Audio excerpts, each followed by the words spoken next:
Hey, good evening, friends and family. I hope that you guys are doing well today. I hope that you had a great day today. I know that we as humans have the ability to imagine in great detail what could go wrong. If we're worried about something, if we're worried about a certain outcome, we think about all of the little things that go along with that outcome. I want to challenge you to, whenever you have a thought that just destroys your enthusiasm or steals your joy or robs you of any good and pleasant thoughts and feelings, that doesn't come from the Lord, A. B, I want you to practice thinking of it in very vague terms. Just think about it in generic terms.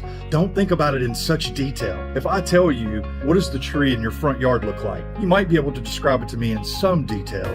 But if I told you to go out and stand in your front yard and stare at that tree and describe it to me, you would all of a sudden be able to tell me the color of the bark, the shapes and the patterns of the limbs and the leaves, different nuances in the color and the variations of color in the leaves, because you're staring at the thing that you're focused on, and therefore you can describe it in much greater detail. And guess what? When we focus on something like that, it enables us to see it more clearly. It actually becomes more real. The idea here is to combat those negative thoughts and patterns that we have in our brain that we are accustomed to imagining in great detail, become hazy about bad things. So when you have a feeling like, oh my gosh, how am I going to be able to pay my bills this month?